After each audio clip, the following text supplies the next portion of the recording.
And also one thing that a lot of us don't realize is that natural stress. So whether that's, oxidative stress from exercising, stress from getting like an annoying email, stress of life, environmental stress, depletes our natural minerals. So even if you're eating like, Swiss chard, which has a lot of magnesium in it, a little bit of dark chocolate or whatever, the way that we're blowing out our minerals is not what we're consuming. And that supplementation just like is so essential.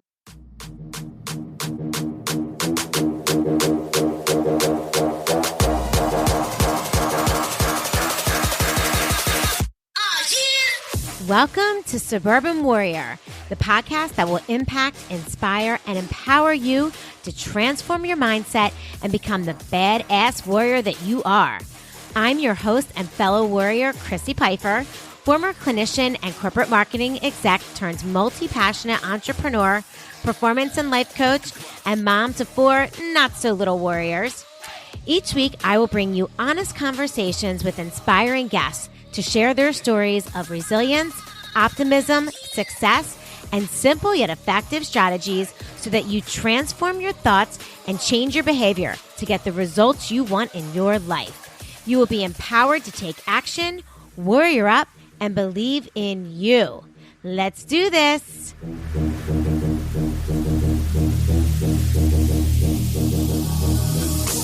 What's up, warriors? Welcome back to another episode of the Suburban Warrior Podcast. I am back once again for part 2 with my guest from last week, Nicole Broderick. And if you guys haven't had a chance to listen to part 1 yet, I highly suggest that you check it out because Nicole certainly shared so much information and expertise with us regarding our health and our bodies. And I'm so excited now to get into even the more nitty gritty about what we can do holistically in a natural way to just feel good and take care of ourselves. So let me introduce to you Nicole Broderick.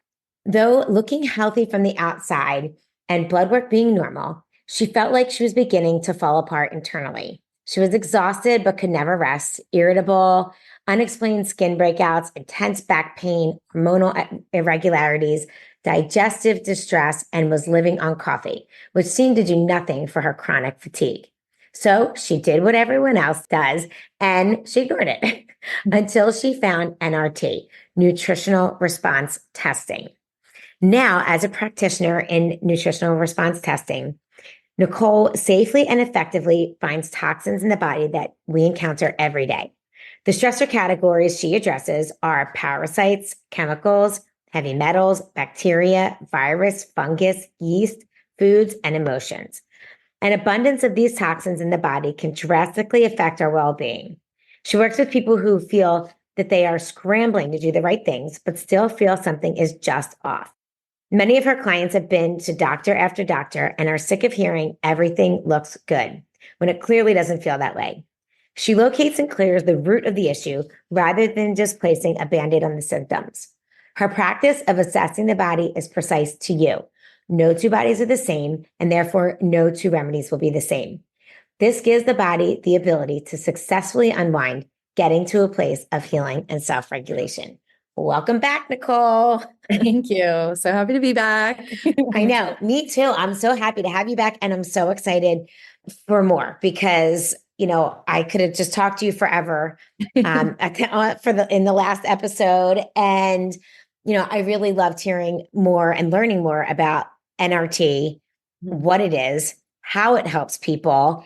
But now, I think we should really talk about sort of like the other side of it. So what happens after NRT? Right. And I'm sure my listeners would love to hear. You're such an expert on supplements and how they work in the body and why they work in the body and what systems they work on. So this episode, I'd love to really focus on the natural healing and the holistic remedies that you work with. So let's jump right in. So I do think, why don't I ask you this? So what is one of the things that you think most of your clients, is there something that most of your clients come to as their chief complaint these days? I would say it's interesting because I think that what people come to me for ends up in their head being more acute But something that everyone has, but brushes it off is fatigue. Yes. Everyone who comes to me is like, because at the end of the first appointment, I'm like, anyway, what brought you in? What's up? It's like, well, for the last 2 years, for the last 5 years, I've had these crazy migraines, or I break out in hives every time I blah, blah, blah, or my blood work says that I'm this, or, something like that. And then I'm like, what else? What else? What else? And it's always like, well, I mean, I'm chronically exhausted. Like I can't stay up past 2 p.m., but like that's always been. And that's one of the things where I'm like, well, we can get you through it. They're like, no, I'm just like tired. I'm like, okay, well, that's like not how you feel like that. So it's really interesting, and it makes me happy and sad at the same time that something else is what brought people in the door. And so that we're able to, the people that are sitting in front of me, I'm like, hey, by the way, I can help you with your fatigue. Like this is, did you know that? And we'll get there, which is great. But it also breaks my heart that it's that common that you saying that you're chronically fatigued isn't a good enough reason to seek help. Right. And that like really, especially for women, that just like really breaks my heart.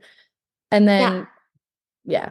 I was just going to jump in and say, yes, I think that, I guess, which sounds crazy, right? Like, why wouldn't we seek help for that? But I think that it's probably because women just accept that we're chronically exhausted, especially moms who have already had kids. When you're pregnant and then you have a baby and then they're toddlers, like you are always exhausted and you just kind of accept it. And then I feel like, I mean, at least I can speak for myself and probably most of my friends. After that, you just sort of get used to it. Right. And it really stinks because I know there have been times in my life when I do feel like just awful fatigue. And it shouldn't be that way. We're still young and vibrant and we should feel that way. Right. And what comes along with the fatigue too is like it manifests in so many different ways that really like, we call it being so tired, but like, what does being so tired look like for you? Like you can't concentrate, like you're trying to sit through a meeting and you like need to doze off. You aren't showing up as your best self for your friends, for your family. Like you can't really engage the way that you would like to, even socially, because you're feeling like you're not all there. And then it bleeds into the body too. It's like, I'm so wiped. Like all I can think about is bed.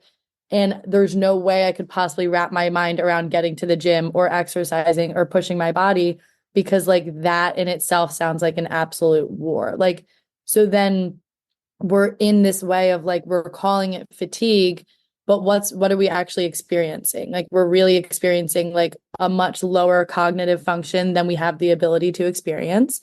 And we're also not moving our bodies the way that we could and should. And that being said, like that is not to say like you're tired, get over it by any means.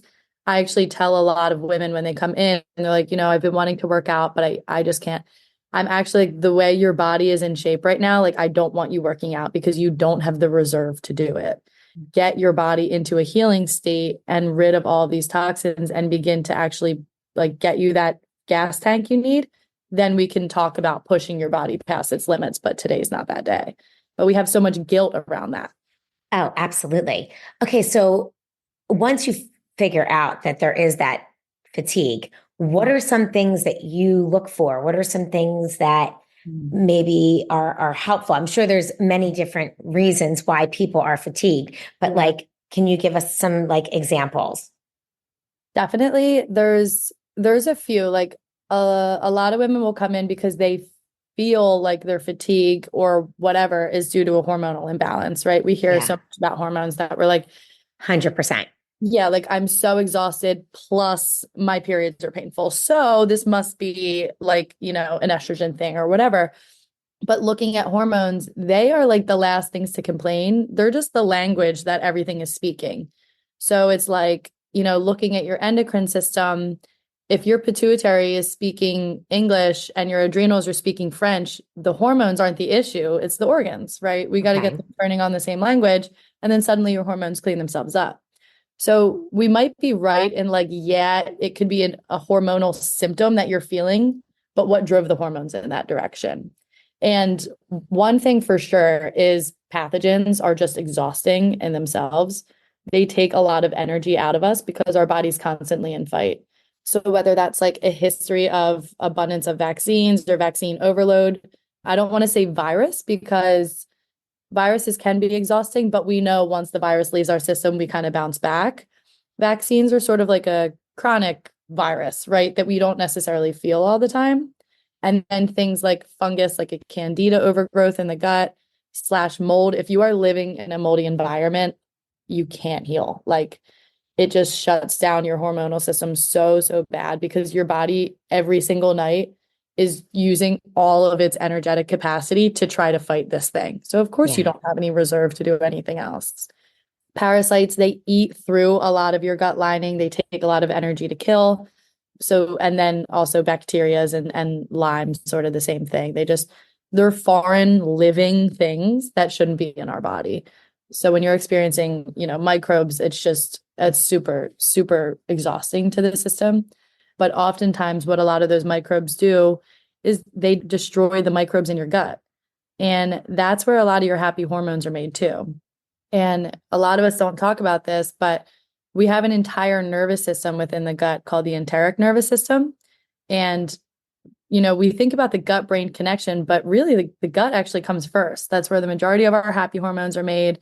That's where we methylate. So that's where, the nutrients, if you are eating well, actually get absorbed and sent to the proper systems. So if that communication system, if that enteric nervous system, if those little microbes and guys with the worker hats are off duty or are fighting a battle that they shouldn't be, then you're not going to be feeling good. Yeah. Because even if you're eating the best foods you can possibly eat, the nutrients aren't going to where they need to go. If there's holes in the gut, then your body's actually sending attack signals because it's seeing broccoli in the bloodstream when it should be contained within the small intestine. That causes a lot of like energy breakdown. So it's all of that. And then on top of that, we have this like chronic insomnia. Yeah. So what we see is like a lot of people will say, oh, well, I know that I'm tired because I don't sleep well. And it's like, but if I were to just sleep well, then we have to say, what's stopping your body from healing and sleeping well? And that's all that same conversation. Okay. Yeah, that's so much. Yeah. Oh my gosh. Okay. So I want to go back to something you mentioned about vaccines and vaccine overload. Let's talk about that for a little bit because obviously, vaccines are so much more controversial. I mean, I think they were a little bit before, but they're so much more controversial since COVID and the COVID vaccine. And so what do vaccines are really doing in your body? So really what's happening is like the idea and the intention of what a vaccine should do is really smart. It's to like place a bit of a toxin into your system so that you can create a defense mechanism so that when the big guys come, you know what to do about it. Right. The unfortunate thing is that when we inject these man-made viruses into the system, they're man-made. And it's an unnecessary upregulation of the immune system. If your body would fight a virus in the room anyway, like we talked about in the last episode, if your body would come in contact and be like, oh, okay, you know what? I got things in place for this. Like I upregulate, like let's carry these things out. Why inject that force in there as well? And as we've seen with COVID at this point, I know it's super controversial, but the vaccine doesn't stop you from contracting the virus. Right. The whole symptom thing, there's really no like proof of that. And then on the other side of that, if you look into what's in the rest of the vaccines, so not only is the virus man-made, but all of the chemicals and additives, we're injecting that into the system as well. So not only does the immune system have to now upregulate against this like weird virus that it maybe wouldn't have had to fight, but it also now needs to metabolize and detox all of these chemicals and heavy metals that are in the system too, which is just a super, super toxic load. Yeah. And while your body is doing that, trying to upregulate to deal with all of that's in the vaccine, is your immune system essentially overloaded so that you're almost more likely to get sick from whether it's that or any other virus? Correct. Yeah, depending on how it shows up, and with the COVID vaccine especially, we've seen because it was really strongly made. Like let's say that it's basically like big COVID bullies that come in, big, like forceful COVID bullies that come in and tell your body, like, hey, this thing's going to be real bad. So, like, let me take charge when it comes in. But because of that, our natural immune system actually like weakened a bit and Yeah. kind of goes into this like chaotic state. It's like, do I upregulate against these bullies? Should I take a back seat? But the issue that becomes is now when it comes into a virus that is not COVID, but it's sharing its immune system with COVID and not COVID, bullies, right? Antibodies, then we kind of have like a negative response to this other virus or an over response. We go down with the flu way harder. We get a Yeah. crazy sinus infection for no reason. But one thing that I saw, post shots, was a lot of like eruption of autoimmune diseases, which just means that the body went into chaos mode. Yeah. And a few reasons that I saw that, it was actually like a lot of people who had things from when they were young, asthma that kind of dissipated naturally when they were 10. I had a Yeah. girl who came out and was like born with eczema and then growing up used to just get like patches like elbows and knees when she was like sweating. And now she's 30. And when she came into me after her second shot, she was head to toe covered in eczema because the eczema didn't necessarily, or whatever the infection was that led her to have eczema as a child, didn't necessarily go away, but she had an immune system that was keeping it dormant. And it Yeah. was fighting her whole life. And yeah, it probably would have come out somewhere, but not the way it did. And then post shot, it sent her natural immune system down. COVID bullies came in, and now that flare just like on her face, like literally head to toe. And it was just a lot of those first appointments were just a lot of trying to get out some of the spike proteins from that shot and also just tell her immune system, like, whoa, it's okay. It's okay. Calm down. Yeah. So are there certain I mean, I know that it's all very individualized. Are there certain go-to supplements that you find a lot of bodies like to detox from a vaccine? Specifically, we love chlorella. Okay. It is a smart binder, but it crosses the blood-brain barrier. So a lot of like, if there's like mercury or aluminum in some like older vaccines, there's actually not really in the COVID vaccine, but those things that they just naturally go into the brain, go into the nervous system. Chlorella is a beautiful way to go in and grab some of those toxicities out and try to flush them through the liver. Chlorophyll is similar and more like a drainage support for that. I personally there's a few, but I personally really love to use borax for the COVID vaccine spike protein because of the way it like basically goes in like a little cellular scrubber. Yeah. And that's how I think of it, like a little Yeah. Mr. Clean scrubber going in and just kind of brushes things up and then can kind of like carbonize them and move them out. That's why it cleans your laundry. That being said, please do not dose that yourself. Like it's Right. a very toxic thing to take, but in very small doses, it can be really good for any form of detoxification. But I found that it tends to bind to some of those spike proteins. And also dandelion is an amazing, just overall natural detoxification. Not that it has any like specificity with, certain vaccines, but it drains things. It's really supportive for the liver. It's hard to say, like you said, every body Right, is because everyone is different. Yeah. I yeah. would, that's it's just so interesting. And I Yeah. know that, we're inundated with supplements these days. I mean, you don't have to look very far on Instagram or TikTok and, whether it's like some kind of green drink or Right. chai or mushrooms or obviously the core, the magnesiums, the C, the D, like, I mean, I feel like it's just so hard because you think that once you think you got it right, then you're like looking at something and you're like, oh my gosh, should I be taking that? 100%. Or, oh, I'm tired. Yeah. Maybe I need this. So I think just touching on some of these supplements and understanding that it is very individualized what you Yeah. do, but they're, understanding a little bit more about how they work, why they work is really interesting. Okay, so that's okay. So we talked about sleep, we talked about the vaccines. What about, okay, so I'm sure women come to you talking about hormonal issues and like weight gain, Yeah. like brain fog, which is Yeah. also probably part of just feeling tired and fatigued as well. Totally. Is that something that you see a lot?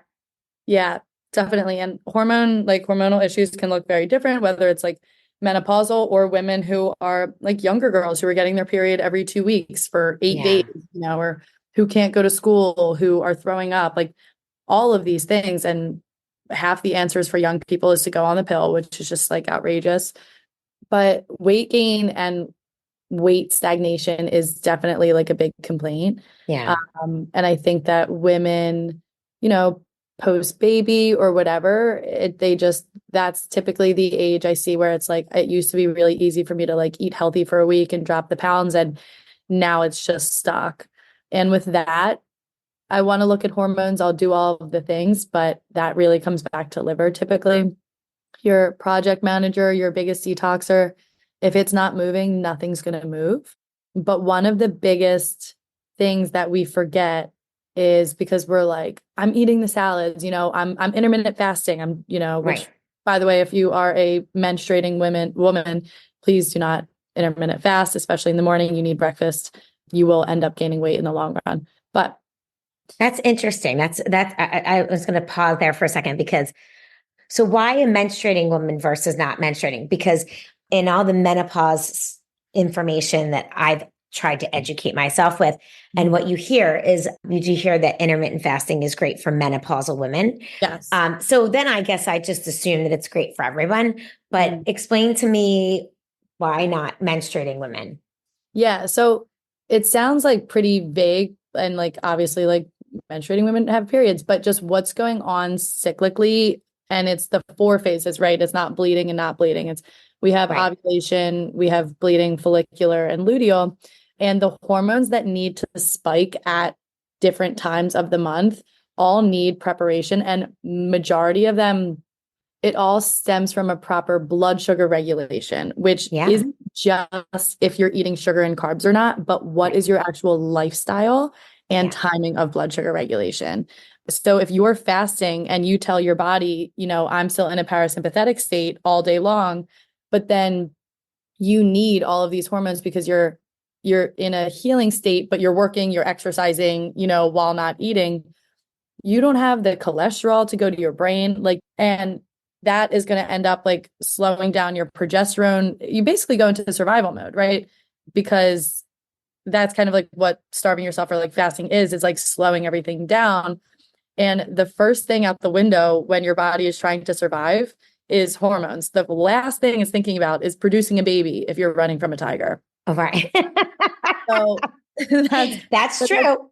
That's what it is. And so that's why bringing your body naturally into a sympathetic state, not by force, not by coffee and running around and jumping up like a maniac, but telling your body, right, it's breaking fast, breakfast, by telling your body, hey, I understand you're awake. We're about to go into a day and I need to fuel you to have this part of the day. I'm going to hit you with protein and fat because that's what we just utilized all night long to heal everything. Your body goes, okay, cool. Now I can start turning on my hormones that I need for this week of the month, right? Where are we at with progesterone? Like everyone starts talking. Okay. And every month your goal is to have a baby, right? But then if that doesn't happen, then we bleed. But that is the intention. The further that we get away from that, the harder our periods are going to get because we're not ovulating the way we should be. We're not getting progesterone where we need to be. We're not having the protein and fat to help with that cholesterol to progesterone balance. Into menstruating women, it's just those fluctuations and needs for those peaks and valleys of specific hormones are just less. It's just not as imperative. But I have a ton of menopausal women who are like, I've been eating breakfast my whole life. Should I go into fasting? And I'm like, no. If you feel good with fasting and you're not having the hot flat, like you're not rapidly gaining weight and you've been eating breakfast forever, have at it, like stick to it. And I see a lot of that from, going, especially this like coffee on an empty stomach because it doesn't break a fast. That is like the worst thing that we can do for our hormones and blood sugar. Yeah. Like black coffee on an empty stomach. And it's not good. Not good. And it sucks because all of the fasting up until a few years ago around like the cycle syncing, et cetera, all of the fasting data was for men. Um, Yeah. and they really are running on a 24-hour cycle. So like they're sweet, that Yeah. 16-8 for them is actually counting. Ours is not. Us trying to run on like a 16-8 thing and place it into 30 days just like doesn't, it's like squares and circles. Okay. And with women, even though the black coffee doesn't break the fast, and a lot of women will, talk about that because they say, well, then it curbs my appetite and I can work out and I'll skip the breakfast. I'm trying to eat less. But what ends up happening is you spike cortisol like crazy. There's no protein and fat to slow it down. Then around 2 p.m., you go into this like insane amount of brain fog because all of your running from tiger mode that you hit with your coffee and couldn't slow down crashes. It forces your body into basically going asleep. But it's only 2 p.m. for you. So you're like, why Right. can't, you know what I mean? Like, you're like, why can't I write this email? Why Yeah. can't I sit in this meeting? It's because we didn't set it up properly. And if you do that all day long, as soon as you start to crash, your body is going to be telling you, hey, I need quick hit of fuel. Yeah. But because we live in 2024, you're going to be thinking another coffee and a Snickers, right? Right. What Right. it's telling you is carbs because it's saying, okay, God, she's still running. Like she still needs to survive. So let me get the quickest hit of fuel I can get. Berries, a sweet potato, something like that. We feel sugar though. Yeah. So then you chase that all day long until you crash in bed and then you don't sleep because you had too much carbs. Like it's this constant thing. But if you set your day up and have your coffee, do your thing, but with protein and fat, then we spike naturally. We come down at a much lower level. And then when it's time for fuel again, it'll say, hey, I'm ready for that protein and fat again. It's not going to be like, holy shit, give me a Snickers bar now so that I Yeah. can quick hit. Okay. Awesome. So that's great. And I think that's great advice. So protein and fat is what you would recommend best thing in the morning if you're not fasting. Mhm. Okay. All right. Well, I intermittent fast, but I think I'm going to try it, because listen, I think it's always important to, I think nothing is ever 100%, right? Our bodies are not black and white. And Mhm. what might have worked for me 5 years ago, my body's different now. 100%. And I feel that it's different. And so, while fasting works for Mhm. me and work for a time, I do feel that like afternoon brain fog Yeah. that you speak of. Yeah. And And also it depends on how your day's set up. Like yeah. if you can intermittent fast in your menopausal years, but your day is like wake up, do not restorative, but like a opening yoga at 9 a.m. You leave that, you eat by 11, cool. Yeah. Whatever. Right. You wake up and you're like, I need to check these emails, get these kids to school, run off to work. Like that all needs a sympathetic engagement. You need to be in go mode.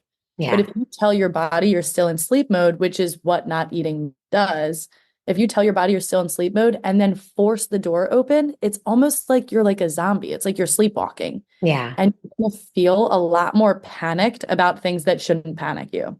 Yeah. Okay. Yeah. That makes total sense. Let's talk. Okay. So another supplement that I feel like we see everywhere right now, and maybe it's just my feed, is Mhm. magnesium. Yeah. As a nurse, I didn't even realize like there was like 18 million different versions of Yeah. magnesium out Yeah. there. Like I think I only knew about the old school milk of magnesia, which Right. you took to try to go to the bathroom back in the day if you were constipated. So Totally. now we are learning way more than we ever thought we needed to know about magnesium, Yes. and all the different types that are out there. What are your thoughts on magnesium? Who needs it? What type is best for what? Like, talk to Yeah. us a little bit about magnesium. That really is one of the ones, like a lot of people will ask me, what do I need for this? And I'm like, I don't know until I put my hands on you. I Right. can pretty safely say like everyone's deficient in magnesium. Okay. It's one of our essential minerals. It's involved in like 800 chemical, neurotransmitting like mechanisms basically. And our soil is so depleted in it now. And also, one thing that a lot of us don't realize is that natural stress. So whether that's, oxidative stress from exercising, stress from getting like an annoying email, stress of life, environmental stress, depletes our natural minerals. So even if you're eating like, Swiss chard, which has a lot of magnesium in it, a little bit of dark chocolate or whatever, the way that we're blowing out our minerals is not what we're consuming. And that supplementation just like is so essential. It's also one of the biggest things to drive other nutrients and minerals into the cells. So if you're like taking, I don't know, vitamin D or whatever, even like an alpha lipoic acid, which can be great, if magnesium's not there to sort of open that door, it's kind of just floating around your bloodstream. Okay. So super essential for that, but it also involves a lot of relaxation within the muscles. And that's really big for the heart too. So cardiac conditions, especially for men, like heart attacks. Heart attack is a heart constriction, right? Right. From stress, from environmental things, but it's that contracting of the muscles. Magnesium tends to open that up. Also, our large intestines is smooth muscle. We need something called peristalsis, which is like how you poop, basically. Yeah. The magnesium supports that as well. And then even just, physical muscles, it's going to relax some of the tension in your shoulders. Really, really important for the brain. A lot of people who have migraines that come and go, that can be a magnesium deficiency. So really imperative. Okay. Is there a certain type of magnesium that you like? Or that's the tricky thing. Yeah, because there's so many different ones, right? It does. I personally, magnesium malate tests really well for me. I noticed that it does tend to test well for a lot of people. So does the glycinate, different forms of glycinate. But, there's orotate, there's taurate, and I'm forgetting now, but some of them will say this is better for nerve pain. This is better for like sleep or headaches or, muscles, but they're all like magnesium plus this one caters this way. Right. Okay. Yeah. I always just test all of them. Awesome. That's great. So you mentioned that magnesium is like sort of like one of those supplements that, even without testing, you're pretty sure like everybody's deficient in. Are there others that are like that? Are there a few other, things that you think just as human beings walking around, we're all deficient in? Yeah. I definitely think vitamin Bs are like, that's one of the ones also blown out with our stress, and we don't create it ourselves. So we have to consume it, and we just don't consume nearly enough of it. And that's one of the ones that just like, for me, when I'm like, something's off, but I don't think, it's so I don't think I have to kill anything. I'm like, let me just like pop some vitamin Bs and see how I feel. And it's like the lights turned on in my head. Okay. I feel awesome. like focusing, it's great for blood sugar regulation. So women who, again, are struggling with like cortisol and insulin resistance, vitamin Bs are really essential for that because they support that methylation or the upregulation of the nutrients as well. But for me and for a lot of women that I put them on, it's one of those things like when you added that in, it's just kind of like bing. Yeah, it works. Yeah. Okay, it's awesome. What about D? Do you think we're all deficient in D? We really are. We really are. Because we're just like not outside enough, right? Yeah. But you really need vitamin K, which a lot of people forget. You need vitamin K to absorb it. So all of these like nature made D3s, throw them in the trash. Get rid of them. They're not doing anything. Yeah. And we have a really cool assessment in the office because we have like different mineral points on the body. And so someone who brings in a vitamin D3, I'll do this assessment with them and I'll push on their vitamin D point and push on their arm. If their arm goes weak, it means, they're in need of vitamin D. If their vitamin D was working for them, I place the vitamin D on and it should change the arm from strong, saying, okay, cool. If I take that, we're good here. If there's not a K in that vitamin D, most of the time there's no change. The arm crashes. Wow. And then I'll put vitamin D with the vitamin K, boom, we have that shift. Okay. So that's just about like absorption. Okay. So the moral of that story is take your D with a K. Yeah. Okay. D3, K2. Okay. That's so crazy because they really do sell D just separately. And so many people are probably just taking it and peeing it right out. 100%. And you also will hear a lot about people who are on like the 50,000 IUs, like weekly or whatever medically. Right. Yes. Yeah. Vitamin D is a natural form. It's really, really hard for us to absorb And there's so many high quality natural vitamin Ds on the market now. There's no need to take like a chemical vitamin D and isolate made in a lab. The body really doesn't know how to see it. It Yeah. will force your numbers up, but that's why people are on it forever. They're like, oh, I take this 50,000 IUs once a week, and then that got my numbers up. But then the second they go off, their numbers dip. Then it's not going to where it needs to go to. Right. Yeah. So interesting. Okay. Any others that we should be aware of? I mean, for me, it's less about, well, I love alpha lipoic acid. That feels great for me too. I don't know what that is. I've never heard of that. It's a fat. Is it like, okay, it's a fatty acid, but it's not like an omega, but it's really great for blood sugar, like the nervous, sort of just that communication. More recently than previously, especially just kind of where I'm at with my body, when I'm not killing things, I just like to be like, what raw materials do I need? Right. Yeah. So I'm like, I need B's, I need magnesium. I feel really great on alpha lipoic acid. And then like, I love zinc. Zinc is incredible for men and women for all things hormone and all things immune. Oh. Yeah, it is actually in a lot of our food, but for some reason, a lot of us need it. I wouldn't say everyone needs to be on it just because you can have an abundance of that. So, Yeah. But if you're low in it, it can cause a lot of issues. I'll say that. Okay. But then I love N-Acetyl-L-Cysteine as well. Okay. A lot of us have heard about it for COVID purposes, but the reason being is it's the best precursor to glutathione. Yes. You've probably seen, all of the brands now who are doing like liposomal glutathione. Awesome. Glutathione is like the best antioxidant that your body can have, plays a huge role in a lot of things we do. But instead of just giving your body the glutathione, which isn't bad either, like it works beautifully, giving your body the raw materials to produce the glutathione, actually giving your body the energy capacity to do so. It's like, teaching a man to fish versus giving him a fish. Yeah, exactly. So I love that you brought that up because I think glutathione, again, is, it's in a lot of the podcasts I'm listening to, a lot of the functional medicine people are talking about it.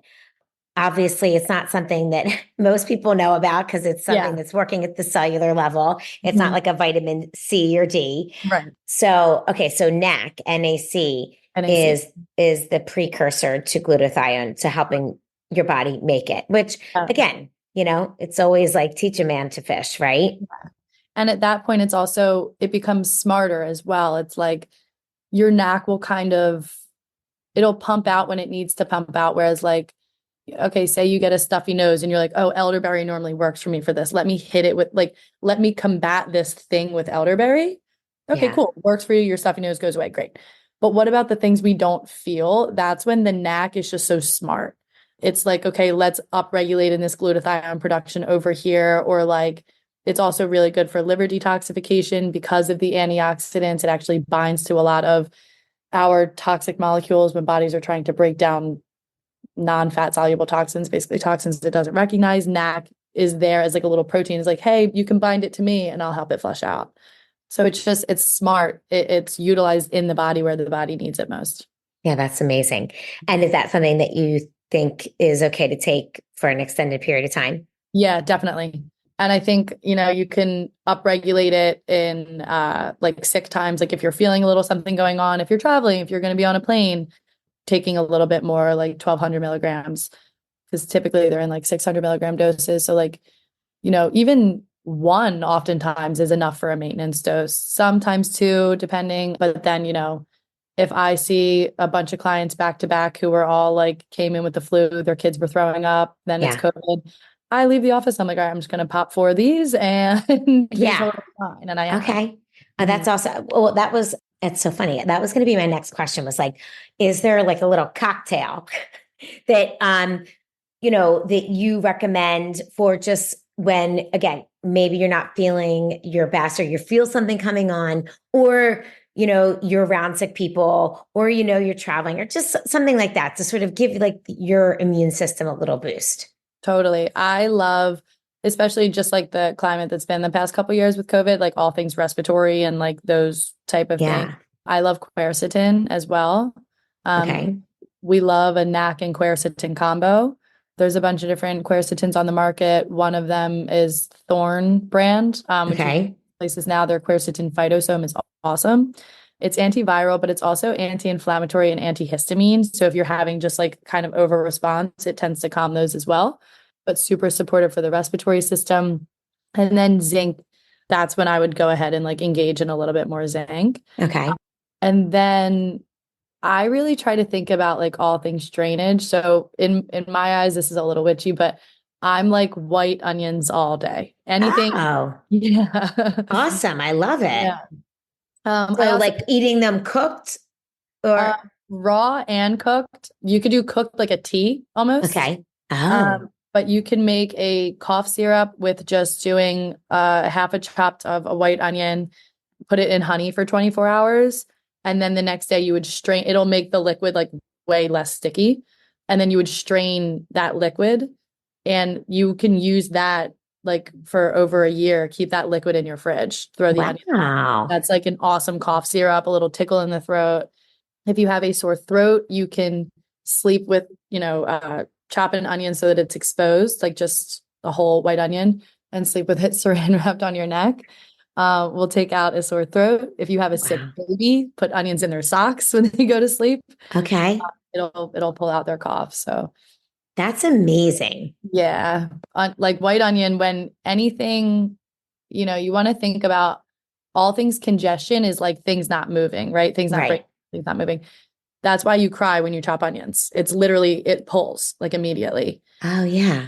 So you don't only want to think about things that kill, like, okay, how do I support my lungs? Quercetin, how do I support the glutathione, NAC? Okay, am I draining? Am I moving any of this? Yeah. And onions are just like a great one. That's And awesome. yeah. I think that's such a great suggestion, especially if you have, like you said, little kids or babies that have a cough. Oh my goodness. So you can stick some onions in their socks to relieve them. Mhm. That's amazing. That's huge. Like, especially if they're like up coughing through the night, Yeah. you make little, like chop an onion, put it on like a little saran wrap, put their foot on the wrap and then like wrap it and then a Yeah. sock for that Yeah. and won't cough through the night. Man, all this knowledge I wish I had back in the day. I know. And the crazy thing is that our ancestors had the knowledge and then we Yes. lost it, We lost it. Exactly. And I kind of feel like this amazing shift in going back to sort of understanding all of these amazing herbs and plants and fruits and all of these things that can help us. There's just such a wealth of knowledge out there if we can find it. So, well, Nicole, thank you so much for joining me today and sharing your wealth of knowledge with us. I literally could just listen to you talk for hours about all that knowledge you have stored up there in your brain, because Thank you. I just think it's so important. And, I think what you're doing is amazing and not a lot of people know about it. And the fact that you're helping so many people feel better in a natural, holistic way is really just remarkable. So thank you for all that you do. And thank you for sharing it with us. Thank you. I appreciate it so much. I was so happy to be here and I could also talk about these things forever. So sorry if it took up too much time. Oh my gosh, it's amazing. So you practice out of Doylestown, PA. Yes, I correct? do. And then Yep. I have a separate practice in Manhattan, New York as well. Oh, amazing. Okay. So if you're in Manhattan or Doylestown, or regardless, you can reach out to Nicole. You can find her on her website. What is your website? My website is innerlumehealing.com. That's Awesome. INERLUME healing, HEALING.com. Great. And we will link that as in the show notes so you guys can find it. And are you on social? I am on social. Transitioned everything to Innerlume as well. Great. So it's fairly new. So you can either follow me for some, older content on just Nicole Rose Broderick or Innerlume. Yeah. _ INNERLUME. Awesome. Okay. Well, that's phenomenal. Well, thank you so much, guys. Please check Nicole out, follow her on social, and check out her website. If you are dealing with any issues, and even if you're Any not, you issues. just need a little tune up.